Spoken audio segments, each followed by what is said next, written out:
Praise the Lord, hallelujah. Joseph Prasanna Kumar YouTube ఛానల్కి ప్రేమపూర్వకంగా మిమ్మల్ని అందరినీ ఆహ్వానిస్తుంటున్నాను. ప్రభు అయినటువంటి యేసుక్రీస్తు నామమందు మీకందరికీ కూడా శుభములను నేను తెలియజేస్తుంటున్నాను.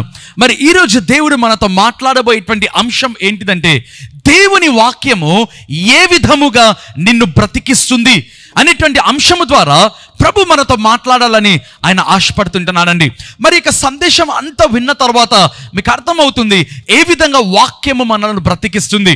ప్రియమైన వాళ్ళరా, దేవుని వాక్యంలో చూసినట్లయితే వర్డ్ ఆఫ్ గాడ్, దేవుని వాక్యమును మరి దేంతో కంపేర్ చేస్తారు? మన్నాతో పోల్చారండి. ఆ తర్వాత చూసినట్లయితే తేనెతో, జుంటి తేనె ధారల కంటే అనేటువంటి మాట మరి కనిపించడం ప్రారంభిస్తుంది. అదే రీతిగా దేవుని వాక్యము మరి చూసినట్లయితే మనకు జ్ఞానం ఇస్తుంది. దేవుని వాక్యము మనల్ని బ్రతికిస్తుంది. దేవుని వాక్యము వినినప్పుడు మన జీవితంలో విశ్వాసము కలగడం ప్రారంభిస్తుంది. సరే, ఏ విధంగా దేవుని వాక్యము ఒక వ్యక్తిని బ్రతికిస్తుంది? దేవుని వాక్యంలో చూద్దామా? కీర్తనల గ్రంథము 19వ కీర్తన 7వ వచనంలో చూసినట్లయితే, యెహోవా నియమించిన ధర్మశాస్త్రము యథార్థమైనది, అది ప్రాణమును తెప్పరిల్ల చేయును. హల్లెలూయా. ప్రియమైన వాళ్ళ కీర్తనకారుడైనటువంటి దావీదు అంటున్నటువంటి మాట, యెహోవా నియమించిన ధర్మశాస్త్రము యథార్థమైనది, అది ప్రాణమును తెప్పరిల్ల చేయును. ఇంగ్లీష్ బైబిల్లో మనకేమని కనిపిస్తుందంటే, వర్డ్ కన్వర్టింగ్ ద సోల్ అనేటువంటి మాట మనకు కనిపిస్తుందండి. ఒక ఇంగ్లీష్ వర్షన్లో మీరు చూసినట్లయితే NIV వర్షన్లో ఏమని ఉంటుందంటే, word of God refreshes the soul. అంటే అర్థం ఏంటిదంటే, ఎప్పుడైతే మన ప్రాణము సొమ్మసిల్లిపోయి ఉంటుందో, ఎప్పుడైతే మనకు ప్రాణము బలహీన పడిపోయి ఉంటుందో, ఆ సమయంలో దేవుని వాక్యము మనల్ని రిఫ్రెష్ చేయడం ప్రారంభిస్తుంది. రెండవదిగా చూసినట్లయితే NLT వర్షన్లో ఏమని కనిపిస్తుందంటే, word of God revives the soul. Revive అనేటువంటి మాటకు అర్థం ఏంటిదంటే, చెప్పాలంటే ఉజ్జీవింపజేస్తుంది. అయితే బిబ్లికల్గా చూసినట్లయితే రివైవ్ అనేటువంటి మాటకు కూడా అర్థం ఏంటిదంటే, బ్రతికిస్తుంది అనేటువంటి మాట అండి. రివైవింగ్ ద సోల్, ఆ యొక్క ప్రాణమును ఉజ్జీవింపజేయడం ప్రారంభిస్తుంది. మరి కొన్ని వర్షన్స్ లో మీరు చూసినట్లయితే word of God renews the soul అనేటువంటి మాట కనిపించడం ప్రారంభిస్తుంది. దేవుని వాక్యం ఏం చేస్తుందో తెలుసా? ఒక ప్రాణమును రెన్యూ చేయడం ప్రారంభిస్తుందండి. దేవుని వాక్యంలో చూసినట్లయితే యెషయా గ్రంథము 55వ అధ్యాయము 3వ వచనంలో చూసినట్లయితే రాయబడిన మాట, చెవియొగ్గి నా యొద్దకు రండి, మీరు వినిన ఎడల మీరు బ్రతుకుదురు. హల్లెలూయా. ఎంత గంభీరమైనటువంటి మాట అండి. చెవియొగ్గి నా యొద్దకు రండి, మీరు వినిన ఎడల మీరు బ్రతుకుదురు. Incline to my ear, come hear, your soul shall live. రాయబడినటువంటి మాట అండి. జాగ్రత్తగా చూస్తే చెవియొగ్గి నా యొద్దకు రండి, మీరు బ్రతుకుదురు అనేటువంటి మాట లేదు. దేవుని వాక్యంలో రాయబడింది కదా, మీరు వినిన ఎడల బ్రతుకుదురు. దేవుని దగ్గరికి వచ్చినంత మాత్రాన కాదు, లేదా మందిరమునకు వచ్చినంత మాత్రాన కాదు, అయితే దేవుని వాక్యమును వినడం ప్రారంభించాలి. ఆ యొక్క వాక్యము మీరు వినినప్పుడు మీరు బ్రతుకుదురు. ఎంత చక్కగా ఇక మాట రాయబడిందండి. చెవియొగ్గి నా యొద్దకు రండి, incline to my ear, come and hear the word of God.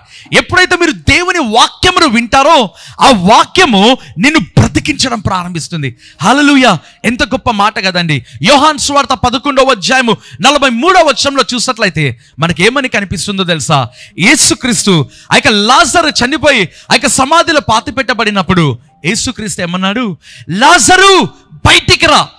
ఎప్పుడైతే ఆ మాట విడుదల చేశాడో, లాజరస్ కమ్ ఫోర్త్ అనేటువంటి మాట ఎప్పుడైతే బయటికి రావడం ప్రారంభించిందో, దేవుని వాక్యంలో రాయబడింది కదా, లాజరు బ్రతకడం ప్రారంభించాడు. ప్రియమైన వాళ్ళ, దేవుని వాక్యంలో అటువంటి శక్తి ఉందండి. When you speak a word, when you here a word, మీరు వాక్యము వినడం మాత్రమే కాదు, వాక్యము నీవు పలికినప్పుడు కూడా ఆ వాక్యము కార్యము చేయడం ప్రారంభిస్తుంది. అయితే యెహెజ్కేలు 37వ అధ్యాయము 4వ వచనంలో చూసినట్లయితే దేవుని వాక్యంలో రాయబడింది కదా, యెహెజ్కేలు ఏమంటాడో తెలుసా? ఎండిన ఎముకలారా యెహోవా మాట ఆలకించుడి. Dry bones listen to the word of God. ఎండిన ఎముకలరా యెహోవా మాట ఆలకించుడి. దేవుని మాట అంటే nothing but word of God అండి. అది దేవుని యొక్క వాక్యం. ప్రేమైన వాళ్ళరా, నీ జీవితంలో వాక్యం యొక్క ప్రాముఖ్యతను తెలుసుకొని ఎప్పుడైతే వాక్యం యొక్క ఆ యొక్క మధురమును నువ్వు తెలుసుకోవడం ప్రారంభిస్తావో అప్పుడు మాత్రమే నువ్వు వాక్యపు శక్తిని అనుభవించగలవు. ప్రియమైన వాళ్ళరా, వాక్యం యొక్క టేస్ట్, రుచి చూసి ఎప్పుడైతే ఇక వాక్యం యొక్క బలమును నువ్వు అర్థం చేసుకోవడం ప్రారంభిస్తావో అప్పుడే ఆ వాక్యం యొక్క శక్తి ఏంటో నువ్వు తెలుసుకోవడం ప్రారంభిస్తావు. దేవుని వాక్యంలో చూసినట్లయితే కీర్తనల గ్రంథము 19వ కీర్తన 10వ వచనంలో చూసినట్లయితే దేవుని వాక్యము తేనె కంటేను జుంటి తేనె దారాల కంటేను మధురమైనది. హల్లెలూయా. ఇక్కడ చూస్తే దేవుని వాక్యమును దేనితో పోలుస్తున్నారు? తేనె కంటేను, వాక్యంలో రాయబడింది కదా, జుంటి తేనె దారాల కంటేను. తేనె అంటే అన్నిటికంటే తీయనిది అండి. దేవుని వాక్యంలో రాయబడింది కదా, తేనె కంటేను మధురమైనది ఏదైనా ఉన్నదా? సంసోను అంటాడు కదా, ఆ యొక్క ఫిలిస్తీన్లను చూసి తేనె కంటే మధురమైనది ఇంకేమైనా ఉందా అంటే, ఈ లోకంలో అన్నిటికంటే మధురమైనది, స్వీటెస్ట్ ఏదైనా ఉందా అంటే తేనె అండి. తేనె అంటే ఒక చుక్క తేనె. అయితే తేనెనే అంటే అంత మధురంగా ఉంటే జుంటి తేనె దారాలు అండి అంటే హనీ కూంబ్ ఇంకా ఎంత మధురంగా ఉంటుంది. అసలు ఎందుకు దేవుడు వాక్యమును తేనెతో పోల్చాడండి? ఏ విధంగా ఆ యొక్క వాక్యము మధురమైనది, ఏ విధంగా ఆ యొక్క తేనె మనల్ని బ్రతికిస్తుంది? దేవుని వాక్యంలో చూద్దామా? సమూయేలు మొదటి గ్రంథం 14వ అధ్యాయము 27వ వచనంలో చూసినట్లయితే, అయితే యోనాతాను తన తండ్రి జనుల చేత చేయించిన ప్రమాణము వినలేదు గనుక తన కర్ర చాపి దాని కొరకు తేనె పుట్టెలో ముంచి తన చేయి నోటిలో పెట్టుకొనగా అతని కళ్ళు ప్రకాశించెను. హల్లెలూయా. ఇక్కడ చూసినట్లయితే యోనాతాను జీవితం మనం చూస్తామా అండి? ఆ యొక్క సౌలు రాజు, ఆ యొక్క ఇశ్రాయేలు అందరూ కూడా ఆ యొక్క ఒక అడవిలో ఫిలిస్తీన్ల కొరకు యుద్ధము చేస్తున్నారండి. ఆ అడవి అనేటువంటి మాటను ఇంగ్లీష్లో అక్కడ ఏమని రాస్తారంటే wood of the land or land of the wood అంటే ఒక చెక్క ఉండేటువంటి ప్రాంతమేమో ఆ యొక్క అడవి అనేటువంటి మాట తెలుగులో మనకు కనిపిస్తుంది. అయితే ఇంగ్లీష్ బైబిల్లోకి వచ్చేలాగా ల్యాండ్ ఆఫ్ ఎ వుడ్, ఆ యొక్క ఒకవేళ చెక్క ఎక్కువగా ఉందేమో మనకైతే తెలియదండి. ఏదైనప్పటికీ కూడా ఆ యొక్క సౌలు రాజు ఆ యొక్క ఫిలిస్తీన్లతో యుద్ధము జరిగించేటువంటి సమయంలో ఇశ్రాయేలుతో ప్రమాణం చేయిస్తాడు. ఏమని ప్రమాణం చేయిస్తాడంటే, ఈ ఫిలిస్తీన్లను జయించేంత వరకు కూడా, మన కోపము చల్లారేంత వరకు కూడా, సాయంత్రము వరకు కూడా ఏ ఒక్కరు ఆహారమును తినడానికి వీలు లేదు. బలవంతంగా ఇశ్రాయేలులతో ప్రమాణం చేయిస్తాడండి. తినినవాడు శాపగ్రస్తుడు అవుతాడు. మరలా నేను చెప్తున్నాను, మీకు ఈ మాటలు అర్థం కావాలంటే సమూయేలు మొదటి గ్రంథము 14వ అధ్యాయము 23 నుంచి 27 వరకు మీకు చదివితే అర్థమవుతుందండి.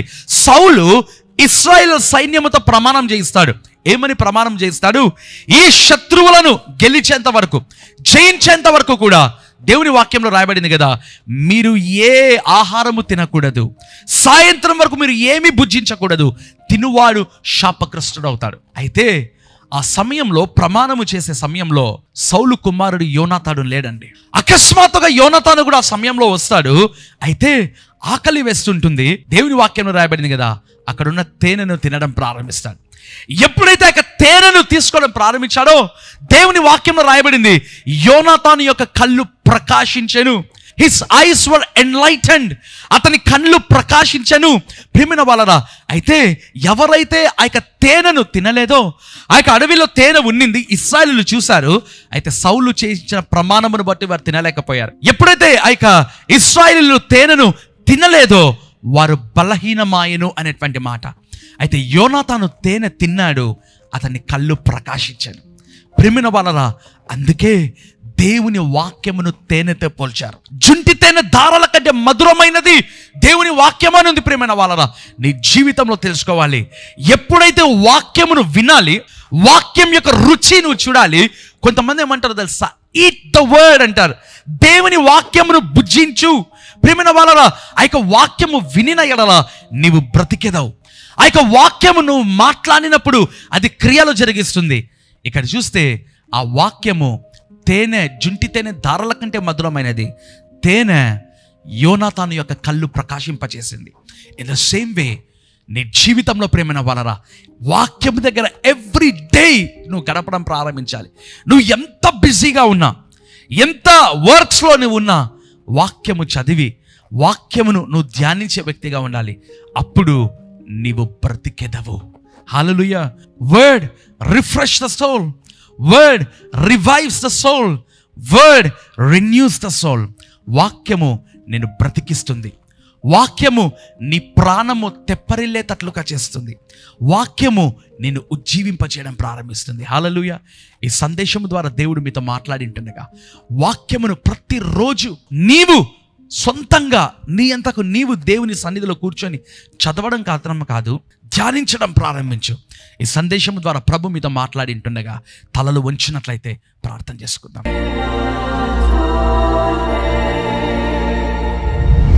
కృపగల దేవానికి స్తోత్రము నాయన. ప్రభా, ఈరోజు వాక్యమును ప్రభా ఆ యొక్క శక్తిని మేము తెలుసుకొని ఉంటుండగా వాక్యము మమ్మల్ని ఏ విధంగా బ్రతికిస్తుంది అనేటువంటి అంశము ద్వారా నీ ప్రియ బిడ్డలతో మేము మాట్లాడి ఉంటుండగా నీకు స్తోత్రములు ప్రభా. తన వాక్యము దగ్గర మరింతగా మేము గడుపున్నట్లుగా సహాయం చేయండి.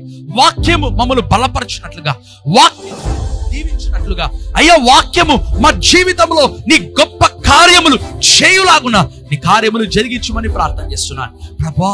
ఎవరైతే వాక్యము చదవాలనే కోరిక లేదు, ఆ యొక్క ఆసక్తి లేదు ప్రభా, వాక్యం యొక్క మధురమున నాయన తను ఎప్పుడైతే తేనెను తింటామో అప్పుడే ఆ రుచి తెలుస్తుంది. In the same way help us to eat the word lord. నీ వాక్యమును భుజించుటకు మాకు నేర్పించుమని ప్రార్థన చేస్తున్నాను తండ్రి. ఎవరైతే రోగస్తులై ఉన్నారో, వ్యాధిగ్రస్తులై ఉన్నారో ప్రభా తండ్రి, నీ వాక్యము వారిలోనికి పంపించి వారి జీవితంలో స్వస్థత కార్యములు, వారి జీవితంలో అద్భుతములు, మహత్ కార్యములను మీరు జరిగించమని యేసు నామమున ప్రార్థించి వేడుకుంటున్నాను తండ్రి. ఆమేన్. ప్రియమైన వాళ్ళరా, Joseph Prasanna Kumar YouTube channel subscribe చేయడం మర్చిపోవద్దండి. Instagram, Facebook Joseph Prasanna Kumar ని మీరు ఫాలో అవ్వాల్సిందిగా నేను కోరుతుంటున్నాను. ఈ లింక్ అనేక మందికి షేర్ చేసి దేవుని వాక్యమును మీరు షేర్ చేసిన వాళ్ళు అవ్వాల్సిందిగా కోరుతుంటున్నాను. God bless you all. Amen.